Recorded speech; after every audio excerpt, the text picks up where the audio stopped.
A ver, si pensamos en la sal, lo primero que se nos viene a la cabeza es, pues eso, el salero de la mesa, ¿verdad? Un condimento de lo más común. Pero, ¿y si les dijese que este mineral tan humilde ha provocado guerras, ha construido imperios y ha sido un símbolo de libertad? Bueno, pues vamos a sumergirnos en esta historia increíble. Y para que se hagan una idea, vamos a empezar con una pregunta. ¿Se han parado a pensar alguna vez de dónde viene la palabra salario? Porque la respuesta, fíjense, nos lleva a una época en la que la sal era literalmente oro blanco. Y esto nos lleva directos a nuestra primera parada, porque la clave de esta pregunta revela el increíble poder económico que la sal tuvo en la antigüedad. Pues aquí lo tenemos. La palabra salario viene del latín salarium.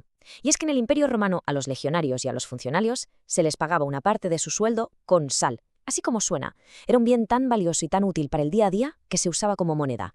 Claro, controlar el suministro de sal era totalmente estratégico, y por eso Roma construyó la famosa Vía Salaria, para poder transportar la sal desde las salinas de Ostia y, por supuesto, proteger sus intereses comerciales.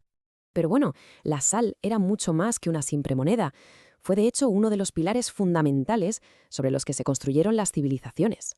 Y aquí está la clave de todo. Pensemos que la sal fue una tecnología revolucionaria. Antes de que existieran los frigoríficos, la sal era el único método fiable para conservar los alimentos. Hablamos de pescado, de carne. Gracias a la salazón se podían almacenar los excedentes, comerciar a larga distancia y, lo que era crucial, sobrevivir a los duros inviernos. Esto al final fue lo que permitió que las poblaciones crecieran y se asentaran de forma permanente. Y esta cronología lo deja clarísimo, ¿eh? La importancia de la sal viene de muy, muy atrás. Estamos hablando de que hace 7000 años antes de Cristo ya se extraía sal en el Valle Salado de Añana, aquí en España. Y no solo aquí. En China la producción a gran escala empezó hace 6000 años. El Imperio Romano, por su parte, montó enormes factorías de salazón de pescado para alimentar a su gigantesco ejército y a toda su población. Vamos, que está claro que desde el principio la humanidad sabía que sin sal no se podía sobrevivir. Y claro, como es lógico, tener el control de un recurso tan esencial se tradujo directamente en poder aéreo y riqueza para los grandes imperios de la antigüedad. Aquí podemos ver, por ejemplo, las estrategias de dos superpotencias de la época, China y Roma. China fue pionera en esto de establecer monopolios estatales sobre la sal. Controlaban la producción, fijaban los precios a su antojo y así generaban unos ingresos masivos para el Estado. Roma, por su lado, se centró más en el control estratégico. Ya hemos hablado de la Vía Salaria, pero es que además dominaron fuentes clave como el Mar Muerto y, como vimos antes, pagaban a sus soldados con sal. Con esto se aseguraban no solo el suministro, sino también su lealtad. Miren, esta cita de un texto chino del siglo IV a.C. es increíblemente reveladora. Dice, si se controla con firmeza la política sobre la sal, el pueblo no podrá eludirla aunque el beneficio sea 100 veces mayor. Esto resume a la perfección la filosofía que había detrás del monopolio. La sal era un impuesto indirecto del que nadie podía escapar, una fuente de ingresos segura y constante para el Estado. Pero claro, como suele pasar, cuando un gobierno aprieta demasiado con un bien de primera necesidad, al final la gente se rebela. Y esto nos lleva a uno de los episodios más dramáticos y conocidos de la historia de la sal. Nos vamos a la India bajo dominio británico. Allí, la ley de la sal prohibía a los indios producir, recolectar o vender su propia sal. Era ilegal. Tenían que comprarla sí o sí al gobierno colonial a un precio infladísimo por los impuestos. Imaginen lo que suponía esto para millones de personas pobres. Convertía un elemento básico para la vida en un lujo inalcanzable y sobre todo en un símbolo de opresión.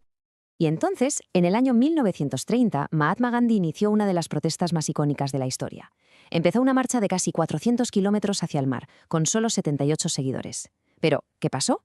Que a lo largo de la ruta, miles y miles de personas se fueron uniendo. Después de 24 días de caminata, al llegar a la costa, al pueblo de Dandi, Gandhi realizó un acto de desafío tan simple como poderoso. Se agachó y recogió un puñado de sal natural. Con ese gesto estaba rompiendo la ley y desafiando de frente a toda la autoridad del Imperio británico. El impacto fue inmenso. La Marcha de la Sal desató una ola masiva de desobediencia civil por toda la India. Después de ese gesto de Gandhi, más de 60.000 personas fueron arrestadas por producir o vender sal ilegalmente. Fue sin duda un punto de inflexión que puso el movimiento de independencia indio en el foco del mundo entero. Y ya para terminar, vamos a cerrar el círculo. Vamos a ver cómo esta historia tan épica ha dejado una huella imborrable en nuestra cultura, en nuestro lenguaje y hasta en nuestras creencias. Fíjense qué curioso, qué fascinante es esto. La raíz latina sal está totalmente incrustada en nuestro vocabulario. Ya hemos visto salario, Pero es que también tenemos ensalada, que viene, lógicamente, de sal por las verduras sazonadas con sal. E incluso una palabra como salvación, que deriva de salus, que en latín significa salud, seguridad, y que se conectaba con las propiedades purificadoras y curativas que se le atribuían a la sal. Pero es que su significado va todavía más allá. En las antiguas tradiciones bíblicas, la sal simbolizaba un pacto eterno, incorruptible. Lo que se conocía como la alianza de sal representaba la pureza en las ofrendas, el perdón por esas propiedades limpiadoras y el amor genuino, un vínculo que no se corrompe. Era, en definitiva, el símbolo de una promesa sagrada. Así que, la próxima vez que echen mano del salero, quizás recuerden esta increíble historia que hay detrás. Y esto, claro, nos deja con una pregunta flotando en el aire.